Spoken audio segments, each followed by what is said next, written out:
Hello, everybody, and welcome to the United Stand. Manchester United 3, Sheriff 0. Damned if you do, damned if you don't type game for me. It was a convincing win. I think we all kind of expected it. It was just how many goals we were going to kind of score tonight for me. Lots to get into. I want to touch on, obviously, Garnacho's performance, a pretty convincing game. Obviously, Ronaldo getting a goal on his return. There's lots to talk about. Donny van der Beek as well had a little nice cameo at the end there as well. Jordan and Kev are on the panel today. Looking forward to getting into it. But first off, what I do want to start off by saying is, but actually I want to clear my name about what I'm going to say, because I don't want everyone to get too excited, and myself, right? Because it's very, very easy to look at Garnacho's performance and think, right, he starts at the weekend, it's a no-brainer. He's saving us 60 million in the summer that we don't need to go and buy another forward, blah blah blah. But we've got to get back down to earth. The Premier League is very different to a Sheriff opposition, right? And Jordan, we'll come to you. Obviously, it was a very good 78 or so minutes that he played. And there's lots of positives to take from it. How much of an impact do you think, off the back of that performance, Garnacho is going to have on the remainder of the season? Yeah, I think everybody just needs to put the handbrake on and just chill a bit. It was great for him to be given a chance. I think a lot of us have been crying out for it. I thought he came in, and for me, that is what Manchester United is all about. Them European nights. Yeah, it's not the Premier European competition, but it's still a European night. It's a player coming from the youth and giving him his opportunity to shine on the big stage. And, at times he showed that inexperience, but overall, what did he do that Sancho's done more or Elanga's done more? For me, he was lively. He was an outlet. He tried things. Yeah, they didn't always come off, but he's got a very, very bright future ahead of him. I'm really excited, and I don't think that we should put any sort of pressure on him. We should just ease him into the team. But yeah, it's definitely an option that we can utilize for the rest of the season. That's the thing, Kev, right? We can't really be seen to kind of throw him straight in the deep end. Obviously, he's had a good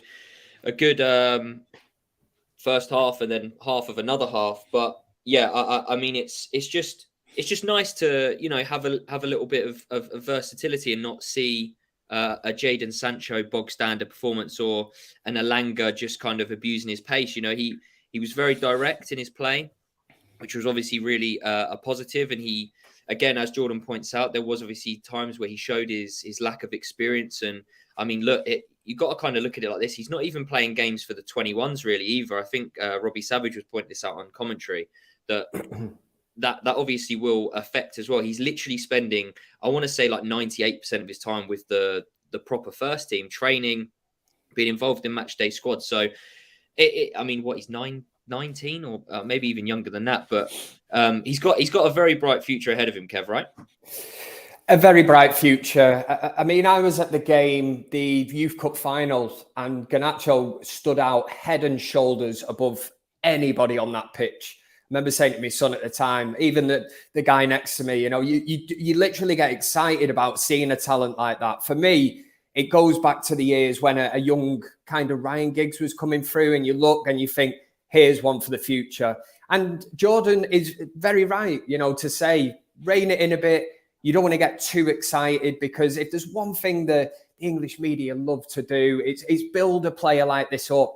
And how many times have we seen so-called prodigies of the game come in and basically fall? We build them up, hype them up to be something they're not. Garnacho has got it. And the thing that I like about him is he's rough around the edges. I've seen that in the Youth Cup final. I've seen it this evening. But isn't it refreshing? When you've not got a player that's been brought up in a system, somebody that's going to pass left, pass right, don't give the ball away. That lad is all about literally getting his head down. And the word I would use is direct. And that's what you want. It is so refreshing when you've got somebody like that. Look through past footballers like the likes of Michael Owen at World Cup 98. He's fresh, he's raw. It's all about pace. And defenders hate that. Speak to any defender, they will say absolutely terrified of anybody that's direct running at you with a ball. So for me, Garnacho, listen, I'm not saying man of the match performance, anything.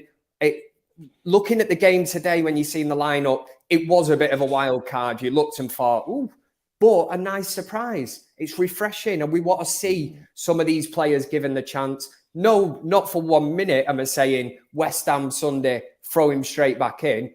But I think from Ten Hag's point, it's a very clever, the way he's played his cards this evening. It's almost like, go out there, son. You know, it was Sheriff, for God's sake, at the end of the evening. At the end of the evening, whatever, you can paint it up, dress it up however you want. You know, for me, they looked a bit like some kind of pub team that had won some kind of competition to play at Old Trafford this evening. And United, I didn't think the result was ever in doubt. I think we all kind of went down 3-0, 4-0, 5-0 in the predictor in the United stand thing. So we expected goals this evening.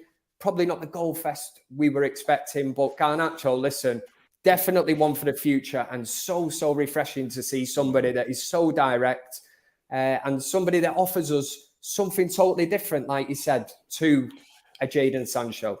Do you know what I think of? Is that it's another player that puts pressure on the first teamers. Someone else for your Sanchos to look over your shoulder and go, actually, do you know what? There's somebody that's vying for my spot here. I've got to up my game.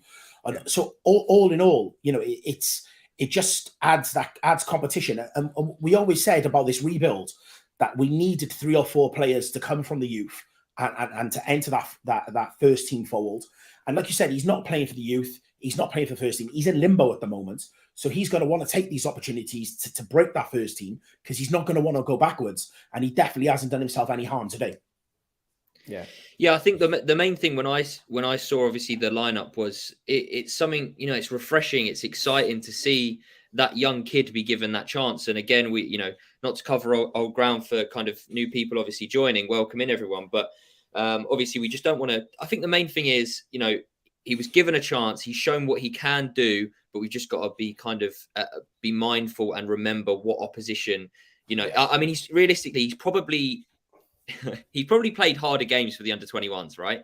Like there's going to be tougher opponents that he's played that are like Premier League under-21 side in comparison to Sheriff. So he played well, and it's obviously again positive and a good sight for the future. But one thing which has divided opinion on Twitter, or obviously the pundits as well, this Anthony spin that obviously he's known for, and that he did halfway through the first half, and then obviously tried to play the through ball, I believe, to Casemiro, and obviously it went out for a goal kick.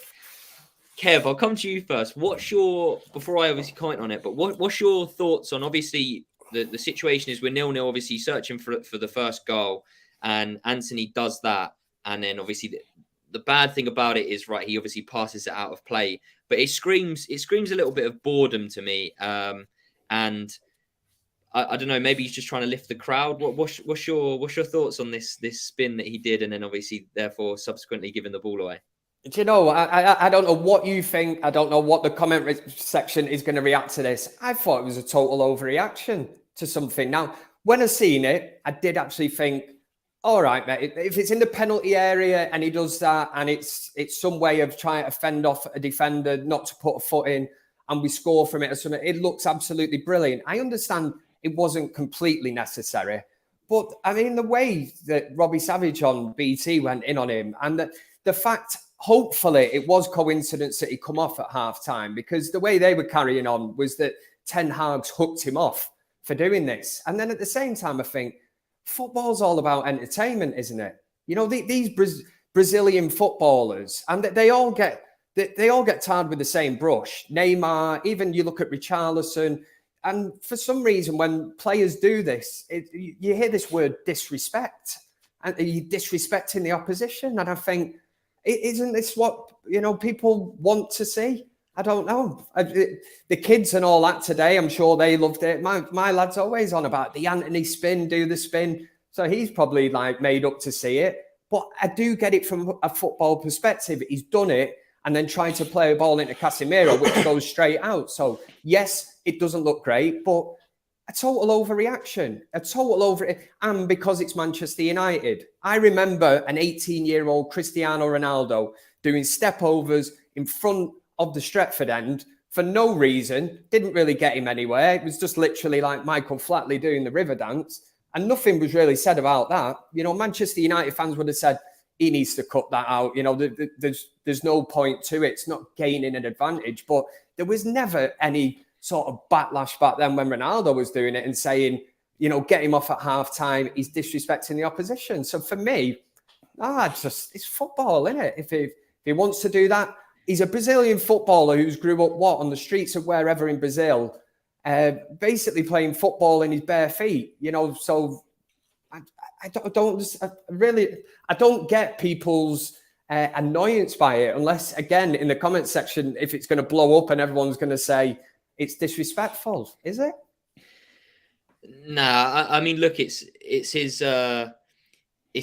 you know, way trademark of expressing himself, right? Yeah, he done it against Chelsea, I think, as well. It's not even like he's necessarily. I mean, I can understand some people will say, you know, like, oh, he's taking the mick, etc. But again, as you say, like this is just the way that, you know, different players express themselves, and obviously, it might have come back to have kind of bit him on the arse if we were to have drawn that game or lost that game, but we haven't. So it's just one of those things that you know, it'll go on a YouTube highlight reel come the end of the season, and it will be something that, you know, people will no doubt love. And yeah, I mean, Jordan, we'll come to you on this.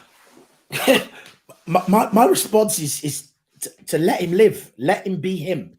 It's the theatre of dreams. This is where stars are born. We knew what we were signing. We haven't had character or confidence for a long time. Let him be him. If he tried it in his own half, lost the ball and went on and scored, yeah, then we throw the book at him. The only thing that went wrong was that he tried to play a clever pass and the ball ended up going out of play. These ex-players who are, you know, hammering, they could never spin. They could never spin without the ball. Never mind about with it. Like, I want to see players try things. And you're right, Kev, about Ronaldo. That was the one thing that I thought myself, is that's exactly what Ronaldo was doing. And some of the senior players in the dressing room were like, listen, you're doing a bit too much. Focus on the end product and grow into it. We've signed so many players over the years, and I'm going to use Dubai as an example. Came with a big reputation from Europe, collared up, come into training room in a Rolls Royce, and didn't deliver on the pitch. He's come, for me, he's added something, a complete different dynamic to that team. Let him be him. That's who he is. And ultimately, you'll find the balance of not doing it too much and doing it in the right points. It's not the first time he's done it. It won't be the last. So just get used to it. That's it. That is literally it. It won't, you know, just because Robbie Savage has said on commentary, oh, if he does that again and passes out a play, I'm dragging him off. He's not all of a sudden going to go, well, because Robbie Savage has said it. No, I won't be doing that again. But yeah, again, it's just something that's part of football, right? And you know, just the same way someone doing the stepovers as Ronaldo does still to this day, right? He still tries to do these stepovers and stuff. It's just a skill move that is and will be utilized throughout the remainder of obviously his time playing football. Yeah. Rory says here, let's be honest, it was a draw when he did the show boating. It was 3-0 after. Who cares really? At very least, he will learn. I mean, look, at the end of the day, yeah, it's just a talking point for you know the pundits, really, isn't it? I think Robbie Savage even said that at the time, didn't he? He said, well, at least he's given us something to talk about, which, you know, is fair enough. Nothing really was happening too much at the time, but we'll move on to well, there's a lot I wanted to touch on with Ronaldo, actually. Now, he obviously missed that sitter, really, didn't he? The one where he dangled his studs out. And Kev, I'll come to you first. Surely, you know, that's and I actually put a tweet out, actually, and I mean, look, of course I'm going to get a little bit of stick from the Ronaldo lovers, but that is a striker's dream, isn't it? The ball literally falls to you in front, basically an open net. Or you just throw your whole body at it. You don't want to be dangling your studs to try and get something on it, right? Like you should be scoring there 100%, 10 times out of 10. Like, you know, whether it's Ronaldo or bloody Danny Welbeck, as Ricky loves, you know, it's got to be a goal, right? That is your bread and butter. That is literally put on a plate for you. And yes, Ronaldo should have scored. He had a great chance in the second half as well, the one where he cut it back onto his stronger foot, rifles it into the Stretford end. And we can look at this, we can debate it, we can say, is he a bit rusty because he didn't play the game at the weekend? And again, I go back to it and I stick by it. You know, it's his fault that he wasn't in the game at the weekend. I do not blame Ten Hag. There is a lot of people that are on the side of Cristiano Ronaldo, which is fair enough. But where do you sit on it? You know, are you a Manchester United fan or are you a Cristiano Ronaldo fan? For me, that's where you have to separate the two. And you can get very confused. You can get very muddled up by this in a debate. And this is why it's so interesting, because I even know by saying this now, I'll be getting attacked till the early hours of the morning. There'll be people tweeting me saying, you know, I know nothing about football and that. I'm not bothered. I'm here to give me opinion. And if you're asking me on Ronaldo this evening, listen, he's got his goal. I've seen Piers Morgan, who's basically, you know, just begging for Ronaldo to respond to anything that he puts out on Twitter. You know, Piers, mate, he's not going to reply to you. He's no friend of yours. You know, he's saying the GOAT, oh, funny, the GOAT plays, the GOAT scores. All right, mate, it's easy to say that. And again, we can look on reflection and say it's Sheriff on another night, could have had a hat-trick. But again, I go back to the fact that if you're going to blame him being rusty this evening on not playing at the weekend, training with the under-21s, whatever, he brought it all on himself. He refused to come on for Manchester United, regardless of whether it's a minute, 2 minutes, whatever. That club is paying you a hell of a lot of money.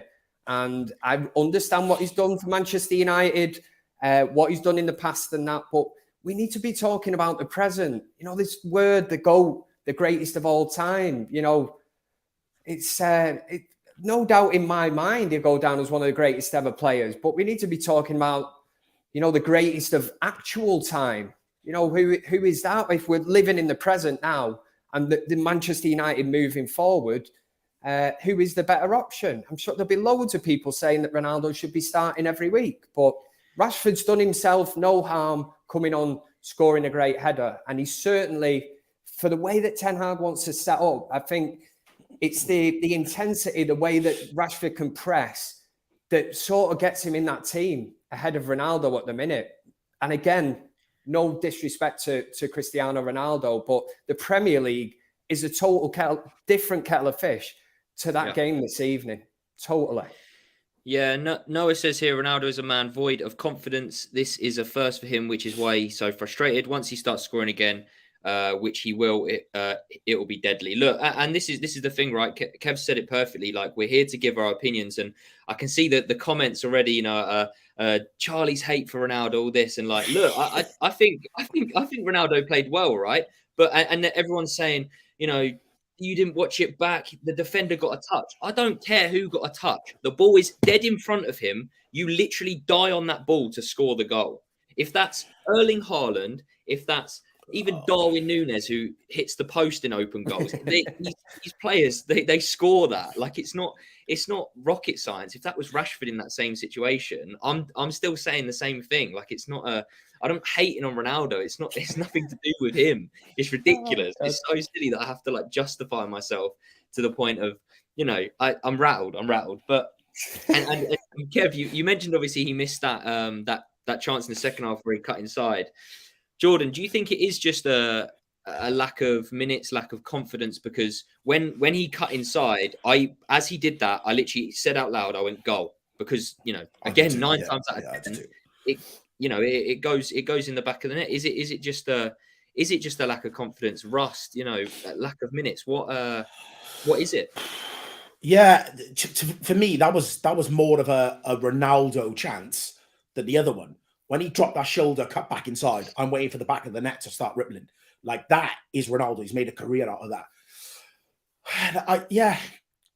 I think, I don't know. I'm of a different opinion, guys. I'm yet to see Rashford score a goal playing through the middle. I think every goal he scored, it's still come from the wing. I know he scored a great goal today, but let's remember that was an absolute perfect delivery from Luke Shaw. Like, if he'd missed that, we'd have hammered Rashford. I still think I'd still play Ronaldo over Rashford through the middle. We had this conversation last time. I just personally would. I think if you give him a run of games, you're going to get more out of Ronaldo than Rashford through the middle. It's just how I feel. Yeah, no, it's not necessarily that I disagree with you, because as I said, like, just because it's Ronaldo who's missed that opportunity, right? Like, it's not because he's missed it that I'm like, oh, blah, blah, blah. It's whoever was the 9 at that time missing that opportunity. For me, it doesn't matter. If that's when I used to play football back, when I kind of lived down south, if that was there, I'd be getting absolutely grilled for not putting my foot through it, whatever. And again, Rory's saying here, come on, Charlie, watch it back. Like, I've seen the defender gets a touch on it. Well done. I don't care. He should still score, regardless. I know, but Charlie, like, you're talking about that one chance. The guy scored 702 goals or whatever it is. Yeah. He scored those, like, a half chance to Ronaldo is like an open goal. Like, he's clearly going through a patch where he is struggling for confidence and whatnot, and all strikers go through it. We're just talking about a player that, for me, I don't think has ever gone through that period, because he's always had that get out of jail because of what he's done previously. He's always been given a chance to keep going. He's finally banging heads with a manager for the first time in his career, that the manager's actually going, do you know what? Not for me. And it's how he bounces back. It is how he bounces back from that and takes it. And I understand he can't play every game, but the argument for me is that there will be Ronaldo games, there will be Rashford games, but I still feel he can offer us something in the league. Yeah, the goal. I mean, the goal that he scored this evening is just born out of frustration. If anybody was going to score tonight, we all knew it was going to be Ronaldo, because again, the headlines, he wants it to be all about him, which is fair enough. We've known Ronaldo for that long, but you look at the goal he actually scored, that was probably more difficult than the opportunity that we're actually discussing here in the first half, which was literally get your foot on it. You right center a goal, it's a goal. The header is brilliant. It's a great save, but the determination then and the drive for me is just born out of sheer frustration. That is the full week. And we talk about his professionalism. Listen, he's trained with the under-21s. He's had to basically come back into the first team with his tail between his legs. I think he knows full damn well now that Erik Ten Hag is the man at Manchester United that has full control, and he is on board with that now. And I have to accept that. From whatever I've said about Ronaldo, I was frustrated after the Tottenham game. Like a lot of United fans were. Let's not beat around the bush. I'm not talking about the people that support an individual in Cristiano Ronaldo. I mean, actual Man United fans would have been really, really disappointed about what he did that evening. And somehow Erik Ten Hag has played his wild card here. He's asserted his authority on this team. It's the first time we've properly seen it. Player power, which is something, again, with Ole Gunnar Solskjaer, he was never going to win it. The likes of Pogba, Maguire were in the team, Wan-Bissaka, players basically on not even the way they were playing, on performance. And now we've got a team that are actually in there on merit, performing, and we're getting results, which is great. Yeah. Yeah, Ricky says here, I'd like to see Rashford and Ronaldo in the team on Sunday, and Garnacho second option for left wing. Sancho not on form to be considered. Obviously, we've already touched on Garnacho. That's the point there, is that given the current options that we have, Martial's injured, Sancho's not playing well, probably too soon Garnacho to play a Premier League game. So the argument is play Ronaldo up top and play Rashford from the wing. And that way they're both in the team. Yeah, look, I'm seeing a lot of comments, obviously, with hashtag Charlie out at this point, and it's not even like I'm not. Jordan is Ronaldo cultist. Yeah, look, Rory says here the Glazers can end this debate by sanctioning the funds in January. They are the problem, because I think he should leave in January. Sitters and near misses aside. Look, at the end of the day, and actually we'll cover these super chats, to be fair. Can Charlie or Rashford score the header or follow up that he did, though? We know the answer. I mean, look, this is the thing, right? It's so easy. It's so easy for obviously me to criticize Ronaldo. And look, I'm just criticizing him on one thing, right? He had a good game, in my opinion. I thought he played well. He took his goal good. He could, on another day, again, he could have had another 2 or 3 more. But it's just, and I do agree with Jordan in the sense that when Rashford plays off the left, he looks 10 times the player he does when he plays in that number 9 spot. And therefore, with Martial being out injured, Ronaldo is the obvious number 9 striker to play. It's pretty obvious. Leo says, I have a question for all of you. Would you put Rashford left, Ronaldo middle, and Garnacho right for the next game? I mean, I think we've already discussed not to kind of get ahead of ourselves with Garnacho. Yeah. It's not something we need to cover. Yeah, Jordan is a Ronaldo cultist. I mean, if Jordan's a Ronaldo cultist, then I don't know what half of the comments are. Bloody hell, jeez! Like it's one extreme, and then yeah. I mean, look, and this is the main thing, and I don't obviously want to dwell on.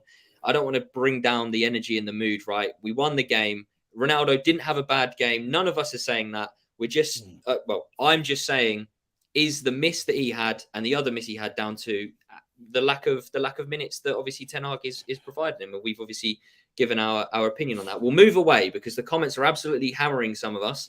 And as I said, we won the game. We just let's calm down here. Let's calm down.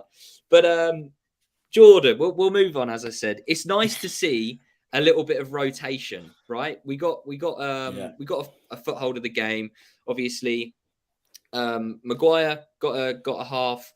With Lindelof, never thought I'd see that combination again. It was a little bit scary when I saw Maguire coming on. Obviously, there's Donny had a little cameo as well. So it's nice to see some players be given minutes, and especially the squad needs to be utilised, right? Like, you know, we're playing a shed load of games, so it's important that the squad is utilised, right? Yeah, 100%. It is a concern, though, because I do think Maguire's coming straight back into the side on the weekend. And I thought Lindelof actually played quite well. Not that any of the defenders had a lot to do. But I do think Maguire will come back in and get that armband back. I thought the substitutions were great today. It's key. Well, it's clear to see how he values certain players. Martinez coming off. There's talk about Anthony getting dragged at halftime. I really don't think that was the case. Like, no. I really don't think.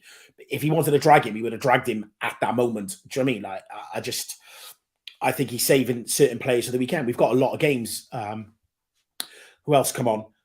Delo, I thought, again, like, the transformation of Delo is madness. Like, he was a complete write-off under Ollie at one point. Do you know what I mean? It's mad to see. But yeah, it is about rotation. And this is the importance of players from the youth getting a chance and taking a chance. And that's exactly what happened today. Like, Garnacho now is now an option, where before this game he wasn't, because he was, you know, an unknown. Yes, he'd done stuff in the youth, but we didn't know. We now know he can go on, he can play in the first team, and he can do something. He's definitely an outlet for us. And the one thing that excited me about him, which I didn't mention earlier, is, for me, he put the fullback on the back foot constantly. He ran at the fullback, and it's not something I've seen from Sancho, and that's why we've been crying out. And Anthony, to a degree, like, put the fullback on their back foot, run at them, put them under pressure. Like, so many times in years gone by, you would do the wingers would do that, suddenly pick up a yellow card in the first 20 minutes, and then we would flood that side because we knew they were vulnerable, and we just haven't had that. Since the days of Dan James, I sound like Ricky. I've gone all Ricky. Stop it. Noah says, yeah, God, that's a comment and a half. That Noah says, Maguire playing terrified me. And look, again, it's one of those ones, right? Look, he played well for the 45 minutes, but again, it's something that we need to not get ahead of ourselves on. This is Sheriff, and he didn't exactly have you know, he didn't get the ball clipped over his head. He didn't have a foot race with anyone. What he had to do, he did well. And yeah, it was obviously a pretty comfortable performance from him. And he actually, surprisingly to me as well, when he came on and did certain things, he actually got big cheers from the crowd. Well, I hope they were cheers. I don't think they were boos. I think the fans were cheering him when he did, like, the Cruyff turn when no one's around him for like 20 yards. He's just Cruyff turning. But no, I rate it. But yeah, I mean, look, this obviously sets up the huge fixture that is next week against Sociedad. And Jordan, I mean, I don't want to go into the kind of intricacies of what, how many goals we need to beat them by to not, avoid head-to-head goal difference, all that. But how important is that game for Manchester United's season as a whole, I guess, Europa League campaign?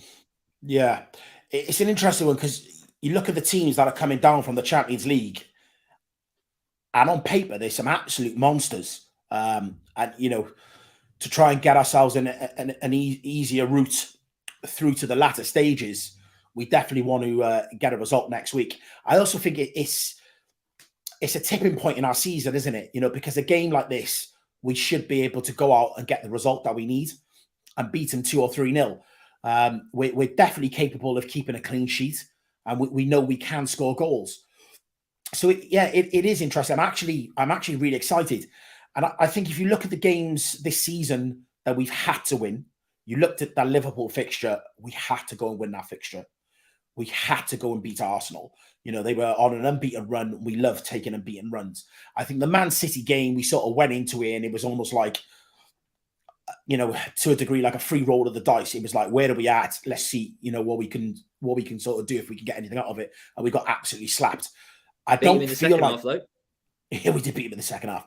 I don't feel like that. Do you know what's mad about the result? Like, in my head, it was 6-0, but it actually wasn't. We scored 3 goals. Like, it was the most 6-0, 6-3 I've ever witnessed. But anyway, yeah, I'm going into next week with confidence. They are a real test. They're very well set up, but they will come out and attack us. And I feel like teams that come out and play us, we can get behind. And for someone like Rashford, as an example, that's the type of game that he should shine in, because there'll be room behind. He can run at them. And again, I keep talking about it, but I want to see our players put these fullbacks on their back foot and really challenge them. Can I just say something? Jordan, you just said the so-called big guns of the Champions League dropping into the Europa League, which is where I think the Europa League as a competition is absolutely flawed, because where in any other competition in sport does a team drop out from a top competition and then just land in through the trapdoor and then go, well, you're not good enough for there, but yeah, you've got another opportunity to win a trophy that can get you in the Champions League. I'm guessing you're probably going to say Barcelona, which would be the main one, which is probably who we've been nailed on as Manchester United to get. I wouldn't be fearful of playing them. I would not be fearful of playing them at all. It's more the name, isn't it? It's more the name. That's why I said it on paper. On paper, that's like us over the years. Manchester United, people were fearful of the stadium, the name, Sir Alex Ferguson, this, that, legends that played for the club. And we've gone through this period of time now. Barcelona are going through the exact same thing. It's the stature, the name of the club, the new camp, go in there, Camp Nou, whatever. It's not intimidating anymore, because by the looks of Barcelona's Champions League campaign, which has been an absolute disaster, yes, they brought players in, but they brought too many players in. That they are at a similar stage to what we were a couple of seasons ago, where it's going to take time. They want everything now, but I wouldn't be fearful if we draw them. Their defense, when they played last night against Bayern, their defense, I looked at it and it's like Marcus Alonso playing centre back. Like it looks terrible, in all honesty. And again, you're right. I wouldn't be even like Juventus. They're stinking the place out at the minute. They're not on a good run of form. Rory says here again, do we have an issue with Maguire immediately taking the captain's armband? Earn your place first, let the captaincy come later. I mean, we could touch a little bit on Maguire. I mean, I've said kind of, he's played okay, but Jordan, in regards to the captaincy, obviously he's club captain, right? And whether we think that, admittedly, I thought he was going to start tonight. In all honesty, I'm glad that he didn't, because I would have preferred Lindelof, and I was glad to see that he did start. But it's just what a club captain does, right? Even Mark Noble at West Ham, Declan Rice was like the on-field captain, and when Mark Noble came on, he took the captaincy, because that's just what a club captain does. And regardless of kind of what people's opinions and thoughts are, that's just how football works, isn't it? It's not really, regardless of whether you think he should be the captain or not, that is just how it kind of works. Yeah, I don't know what people expect. Do they think he's going to walk onto the pitch and go, sorry, Bruno, you keep that band. Like, it ain't gonna happen. Like, these guys have got egos, and you know, he's gonna run straight onto that pitch, grab his armband back, and say, "I'm here." And ultimately, until the manager tells him otherwise, he's the captain, and it's our job as fans to get behind that, support the manager, and support his decisions. He made the decision in the summer to keep Maguire as his captain. It'd be interesting to see what happens next summer. Now, you know, once he's had a season under his belt and understands the characters in the dressing room. But ultimately, you know, it's the manager's call. I don't expect him not to take the band. Do I want him to be the captain? No. I made it very clear over the summer. The first thing that I wanted Ten Hag to do was to make a bold statement and to take the armband off. I remember one thing Mark used to say about was a sacrificial lamb. And I like, for me, that would have been the captain's armband coming off Maguire would have been the start of a new era. But it turns out that it seems to be this banging heads with Ronaldo seems to be the biggest statement that Ten Hag is making. Yeah, it's the player that I would have probably least expected for him to butt heads with, in all honesty. But I mean, Kev, we saw Malacia do a little stint at right back today. Obviously, Dalot has played near enough. Well, he started every single game in every single competition, near enough every minute. He's come off, obviously, maybe a couple of times. Is that the move to put Malacia at right back moving forward? Do you think he's a better option than Wan-Bissaka? Obviously, I'm not totally sure on the situation, if he's still injured, etc. But look, I mean, Dalot, we don't want Dalot to get burnt out. He's been one of our best players this season so far. Is Malacia the next kind of option? Obviously, with Shaw being in such good form at that left back spot, is Malacia the new right back backup? I thought it was a really good call from Ten Hag today. If you look at the 4 changes from the Chelsea game, to see Malacia come back in, who has been displaced by Luke Shaw, who has been in incredible form. We're talking back to the Euros, Roberto Carlos and all that bollocks. He's been brilliant. You know, Malacia is getting nowhere near that team at the minute in the left back berth. But I think Dalot has been absolutely brilliant. It's something that we have debated on the United stand is, has Dalot got competition on the right? Because Aaron Wan-Bissaka is injured. He doesn't seem to be in Erik Ten Hag's plans. So I think in a game like this for Ten Hag to go, right, let's get Luke Shaw on. Let's move Malacia onto the right. See how he does out there. Again, it goes back to what we've just been discussing earlier about options. And that is fantastic. If Malacia can do a job over there, maybe Erik Ten Hag's thinking and looking and going, well, unless Luke Shaw gets injured here, Luke Shaw has just nailed down the left-back berth at Manchester United. I've got Malacia, who hasn't done much wrong. Yeah, he's been hooked a couple of times at half-time and that, maybe a bit naive and that, but he will grow into a player. And for me, he's too good to be sort of playing second fiddle to a Luke Shaw, because at this minute, Luke Shaw is starting every single week, barring an injury. But on the right-hand side, I think Ten Hag's played a blinder again. I think he's thought, if he can do a job on the right-hand side, it gives Diego Dalot something to think about as well. Not that he needs to, because Diego Dalot has been easily the most improved player in this squad, bar none. He's been absolutely brilliant, defensively, attackingly. This is a player that Ole Gunnar Solskjaer had at Manchester United and sent out to AC Milan on loan. We very nearly sold him. And now he's come back from the depths of that, wants to play for Man United, and Erik Ten Hag, true to what Erik Ten Hag does, making players better. And we haven't had that for years. I've got a different opinion on that. Sorry. Go on. Take it away. I don't think that is the plan going forward with Malacia playing as a backup right back. No, but it gives Dalot something to think about. That's what I meant. I just think there was absolutely nothing coming back down our one side. They thought this is an opportunity to give him a rest, and we'll just put somebody that can play there. I think priority in January, I think a right back comes in, and we've got a couple of games till we get to that point. I really don't think that is that is something that is not going to be fixed going forward, if that makes sense.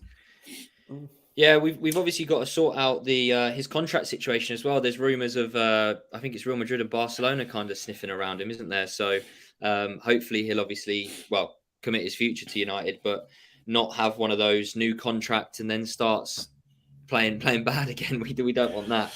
But he has got an extra year, hasn't he, that we can activate, right? I imagine so. I imagine yeah, so. There is. There's a couple of players that going into the last year of their contract, and we can make the decision if we activate the extra year. He is one of them. So I don't think it's as urgent as, you know, he's about to leave kind of thing. But I do think we will sign a right back. Yeah. No, I agree with you. Right backs, obviously. Right back was the position in the summer, which I thought we were going to go and strengthen rather than left back. And they surprised me. But we're going to move on to the kind of Q&A section that we obviously spend 15, 20 minutes doing. So you don't obviously have to put a super chat. We can just get your kind of questions up on screen to obviously the panelists. And while you guys get your questions in, I just want to put this to both Kev and Jordan. Obviously, I think, as I said at the start of the show, it's a damned if we do, damned if we don't type game, right? You don't get praise for beating these sides, but you also will come under a lot of scrutiny if you don't beat them, right? So, but good sides do what we did today, right? They have 70+ possession, keep a clean sheet, and have basically a training match, attack v defense. Is it? I don't want it to come across wrong, but is it something that we now almost need to shift our mentality into getting used to being this possession-based team and obviously having a lot of chances, not expecting to score all of them, because realistically that isn't, you know, if you scored every chance, you'd win every single game. But it's something that, you know, and I'll come to Kev first, but, you know, do we need to get used to this? I almost find it a little bit difficult. I always just think, there's going to be one of those games around the corner. I find it hard to think that every game we're going to have a lot of possession and, you know, create a lot of chances. I just always have in the back of my mind that Man United have the possibility of just dropping that poor performance. What do you think it is something that you can get used to pretty soon? It's very difficult when you've got a team that had literally come to Old Trafford today, built a brick yellow wall in front of the goals, and then they're like, right, for the next 90+ minutes, try and score against us, which is exactly what it was. I mean, we are talking from the first 15 to 30 seconds of that game. You could tell the way it was going to go. It was literally kickoff, bang, like a swarm of bees. They were all towards the goal, and literally 11 players behind the goal. And that is something that top teams have to be able to deal with. This is the reason Manchester United have invested money in the likes of Antony, the likes of Christian Eriksen. You know, he unlocks defences. And on another night this evening, we could have scored more. But you are right. You know, you look at, if we'd have won 5-0 this evening, it should have been 10. If we'd have won 10-0, it should have been 20-0. You know, and it goes back to that Gary Neville kind of saying, doesn't it? It's Manchester United. We're Man United. You know, we should be winning these games. We've won. At the end of the day, we have won this game. You know, if we do go on to win the trophy, nobody will look back and go, yeah, but you only beat Sheriff 3-0 at home. Who cares? It's 3 points in the bag. Manchester United have got the business done. And I think there's a lot of positivity to take from that, from performances on the field. And it's job done. You know, we won games like this in the Sir Alex Ferguson era against teams that basically a lot of people had never even heard of going into games. We've been beaten. You know, that's the way football is. And when you've got 11 players behind the ball, it is extremely, extremely difficult. You know, teams like Manchester City and that have to now deal with this because they know there's going to be an onslaught every week when they play Manchester City. Now, if we get that back at Old Trafford and that, for me, it's a compliment towards the way that Manchester United play. And to me, it tells you that teams are starting to fear you a bit more. The fear factor's back. They're coming to Old Trafford. Last few years, man, so there's teams rocking up at Old Trafford, sniffing, you know, the kill straight away. You know, in the tunnel, they're probably looking over at the likes of Maro and Fellaini and, you know, whatever players, don't want to single them out, but probably thinking, this is Manchester United, and they've gone out and done a job on us. It's gone on for years. Now we've got a team that we're connected to, the likes of Martinez, Eriksen, and Casemiro. I mean, Classimiro, I believe they call him. Oh, love him. Do you know one other thing we haven't mentioned just before I jump in on that point, Kev, is that how good was it for us to see a score from a corner? Oh, I love that. And it was the one corner we actually beat the first man, wasn't it? Like a proper, instead of doing the short thing which we've been doing recently. Yeah, it was nice. It was nice to see. I tell you something, that corner technician, that guy that's probably on about 100 grand a week, has just earned his dough this week. So fair play to him. Remember when he come in? Bonus. Oh, lovely. Yeah. First question we'll put to Jordan. Thoughts on Bruno? I guess Bruno's performance again. I find these. It's difficult to kind of comment on a player's performance in a game like this, isn't it? But I guess thoughts on Bruno's performance for you, Jordan. I thought he played well today. I wasn't against it. I think I said on the last fan forum, he's playing it a lot more simple now. These Hollywood passes and Hollywood shots seem to have been toned down a bit.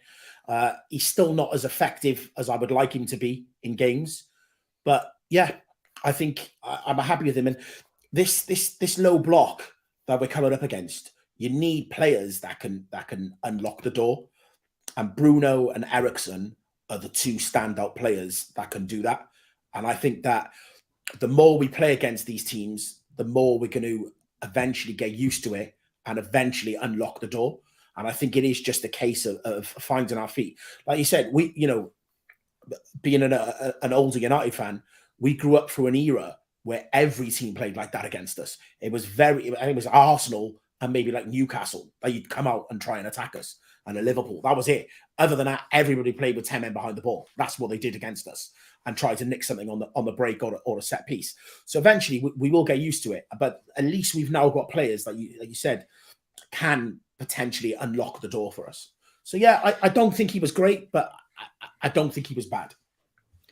Yeah, you say a good point there about unlocking the defense. And actually, what I've noticed is, I think not even necessarily defense, right? They were playing, as you say, 10 men behind the ball. So what's the difference between the kind of defense, midfield, and attack? But I think Casemiro does it as well, but in a very different way. Obviously, Eriksen and Bruno can do it with sort of passes and that. But where Casemiro wins the ball, when necessarily he shouldn't, in his kind of turnover in that sense, when they're trying to attack us, it obviously then helps us in our favor, right? And then it's a lot easier when he does give it off to Bruno and Eriksen for them to obviously get on the counter attack and get the likes of Anthony, Garnacho, and Ronaldo, etc. on their bike. But Rory has a question here. How many United players are going to get in the English squad this winter for the World Cup, and which United player will have the best World Cup? Do you reckon? Will we have a winner? It's I mean, look, we'll go to Kev. Do you think? I mean, there's going to be a couple, right? I mean, just off the top of my head, Shaw deserves. Sure, we'll get in there.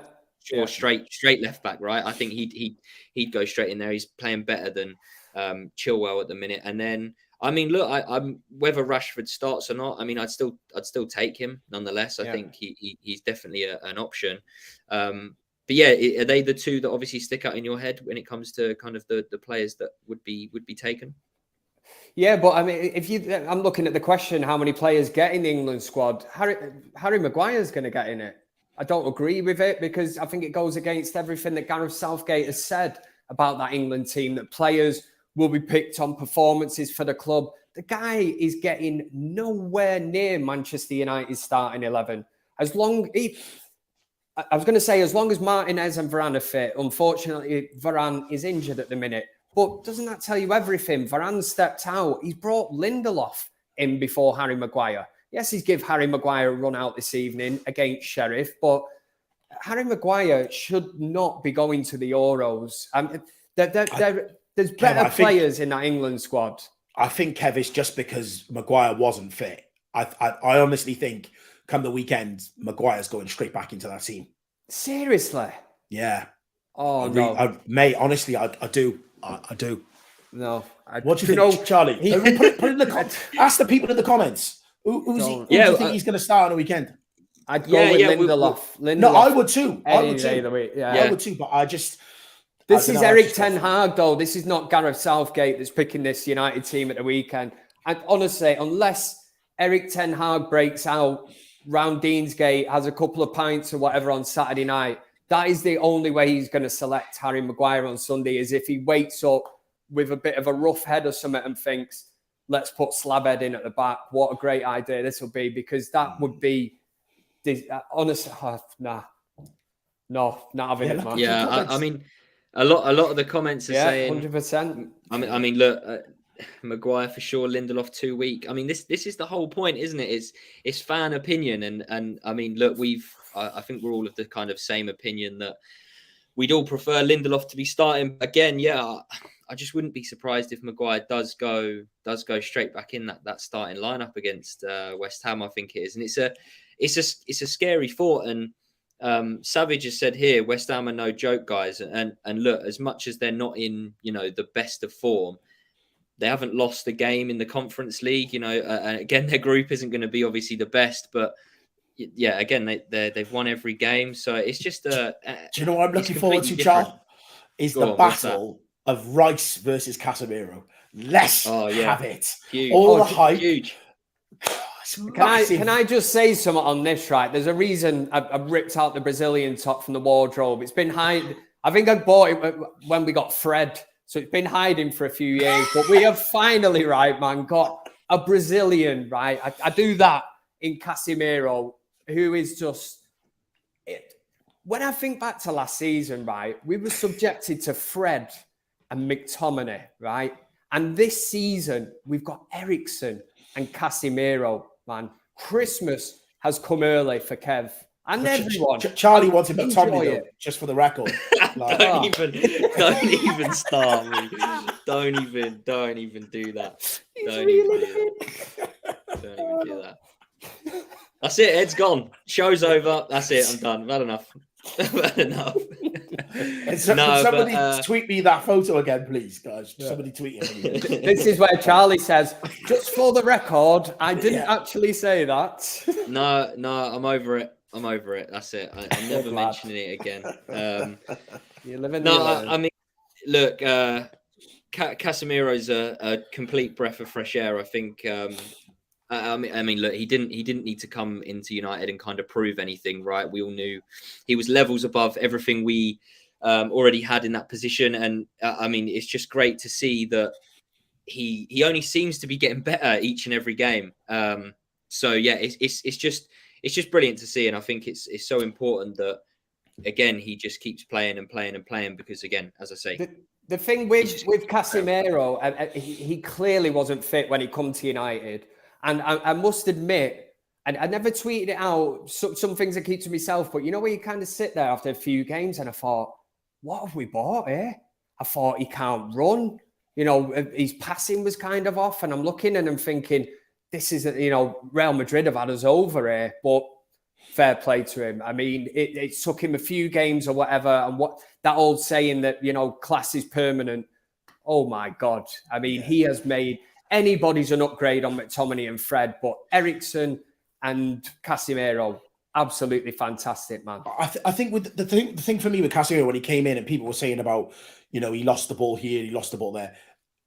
I remember doing a show with Ricky, and we were saying, everybody at some point loses the ball or whatever. And I said there was a point when he had his back to play, collected the ball, and somebody just whipped past him and took the ball. And for me, it's just the league is just a lot quicker than La Liga. And I remember saying to Ricky, it's just him getting up to speed with the league. And he was like, no. But honestly, he's now found his feet in the Premier League. He is bossing it. And going into the weekend, playing a team that has a strong midfield, I'm really looking forward to that battle with him and Rice. It's finally, we've got a midfielder that I'm happy to put head and shoulders up against any central midfielder in the league. Yeah, and even the goal at the weekend, right, against Chelsea, I'm looking at rival fans and that's like Casemiro's, kind of as if we just won the Champions League, and you got all these rival fans and that. I love that. The way the United fans, the United players celebrated with the United fans in that end. I'm like, this is what we want back. You know, it's a two-way thing. And we thoroughly deserve that draw at the weekend, at the very, very least. But to do it in them circumstances, 94th minute, Casemiro's first goal for Manchester United, bit of passion in that. Fair play. But you know what, man? All rival fans hammering him about the way he celebrated. Like, that's who he is. He's passionate. I can imagine him celebrating like that when he gets his poached eggs right. Like, that is who he is. And that's what I want. I want infectious characters that lead by example, and it means everything to him. 5 Champions Leagues in the cabinet, doesn't matter. Scores a last-minute equaliser, and he's just as happy. That's what I want. Yeah. I mean, I did see the tweets of, obviously they were comparing it to obviously Havertz's celebration about winning the Champions League, weren't they? The Chelsea fans were saying, "Oh, you'd think he won the Champions League," but it again, as Jordan says, it's what you want. You want people to thrive off of that energy, and you know, it's at the very least, it's something we deserve. But comment here: can you get Champions League football over Tottenham or Chelsea if he's where okay, if so, I'm going to go with if so, where are you finishing? So basically, what's thoughts on Champions League football? If it, do you think, I'll pose it to you this way: do you think that winning the Europa League or gaining top 4, which one is our best route at getting Champions League football at this current moment in time? What you've seen so far? We'll go to Kev first. Top 4. I think Manchester United will get top 4. From what I have seen of this as a top 4 race, Tottenham are wobbling. The Conte effect will start to kick in very shortly. Sent off last evening and that. I think he's starting to show his kind of true colours, and that spills out into the players. Chelsea are under Potter. Again, it's going to be a kind of work in progress. Great team. And Liverpool, you don't know what you're going to get with Liverpool, do you? I don't really care as long as they don't finish top 4. I think we are nailed on this season for top 4. I'm not fishing to get clipped up and all that. And then if we finish 9th for whatever, Kev's all over the internet. But I think we will finish top 4 this season. The football we're playing, and if you look at the stats and the way that things are going, we're on the up. We are on the up. And look at the teams we've played this season. We've beaten, Tottenham, Liverpool. We've beaten Arsenal. We've drew away at Chelsea, which is usually a difficult game. You know, some of these other teams haven't even faced each other yet. And when they start doing, they will start to drop points. And we've already got them in the bag. And we're in and around the mix. We're there, man. I think we've only played something like 2 of the bottom half of the table so far. Yeah. I believe I'm right in saying so. Yeah, I mean we're definitely in the right direction. Jordan, do you think? Well, basically, short answer. Do you think that we need to win Europa League or get that top 4 spot to get Champions League? No, I'm not going to get carried away. I still feel like we will have periods where we'll drop points, but we'll also, go on runs. I think the next couple of games, I look at the fixtures and they're all winnable. So I think we'll know more when we come out the other side of this next 4 or 5 game run. But ultimately, I feel like we still need to strengthen further in January. I don't think across the 38 game season, we've got enough options for us to finish in that top 4. I think we've got to be really, really lucky with injuries. Yes, we've got a good start in 11, but behind that, I think in certain areas, it's just thin. And I think when the going gets tough, unless we strengthen, bring a striker in, a right back in, I don't think we're going to finish in the top 4 this season. Yeah, I mean, look, it's obviously an unknown, right? With the World Cup coming up, you never quite know what's going to be obviously around the corner in terms of injuries, and that doesn't just go for Manchester United. I imagine the teams in and around us, Liverpool, Spurs, Newcastle, Chelsea, I imagine they all will in some capacity go and recruit. So if we don't go and do that, I mean, it's basically we're fighting a losing battle as it is, in my opinion, and it will just be, instead of one hand behind our back, if everyone else goes and recruits and we don't, we're basically putting that other hand behind our back and fighting with no arms, in my honest opinion. I'm going to give you one example of how thin our squad is. How did you feel when Varane limped off. Yeah, it's nervous. It's nervous, isn't it? I was crying. I was like Varane. I was crying with him. I was like, yeah, exactly. And that's just one player. And then you look at who's coming in. You're like, Lindelof, Maguire. It's not looking good, bruv. So it's I don't know, man.